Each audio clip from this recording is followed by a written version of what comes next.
నేను మంచి చేసి ఉంటేనే ఓటు వేయండని చెప్పే దమ్ము చంద్రబాబుకు ఉందా అని డిప్యూటీ సీఎం అంజద్ బాషా సవాల్ విసిరారు. సామాజిక సాధికార బస్సు యాత్రలో భాగంగా అనంతపురం జిల్లాకు వచ్చిన ఆయన ఆర్ఎన్బి అతిథి గృహంలో మీడియాతో మాట్లాడారు. టికెట్ల విషయంలో మాపై విమర్శలు చేస్తున్న టీడీపీ జనసేనకు 175 స్థానాల్లో అభ్యర్థులు ఉన్నారని ప్రశ్నించారు.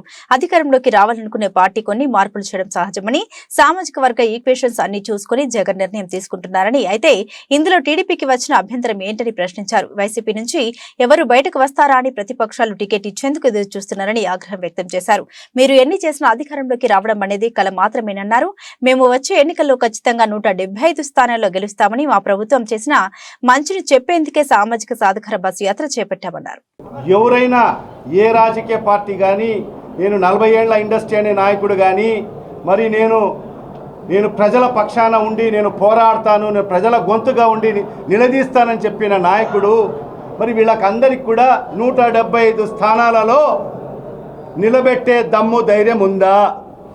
వాళ్ళకి అభ్యర్థులు ఉండారా? ఇప్పుడు ఒక రాజకీయ పార్టీ మళ్ళీ మేము అధికారంలోకి రావాలని కోరుకునే మన ముఖ్యమంత్రి గారు ఖచ్చితంగా 2024లో ఖచ్చితంగా అధికారం వైపు అడుగులు వేయాలి అని ఆలోచించే నాయకుడు సహజంగా కొన్ని మార్పులు చేయడం సహజం.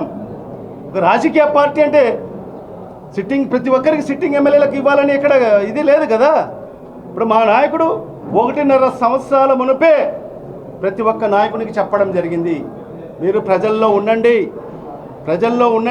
ప్రజలతో మమేకం కాండి, సర్వేల ప్రకారంగానే నేను టికెట్లు ఇస్తానని చెప్పి 1.5 సంవత్సరాల మునుపు చెప్పిన నాయకుడు మన ముఖ్యమంత్రి శివాయి జగన్మోహన్ రెడ్డి గారు. మరి ఆధారంగానే కొన్ని మార్పులు సహజమే. 175 స్థానాల్లో కొన్ని మార్పులు సహజం అవుతాయి.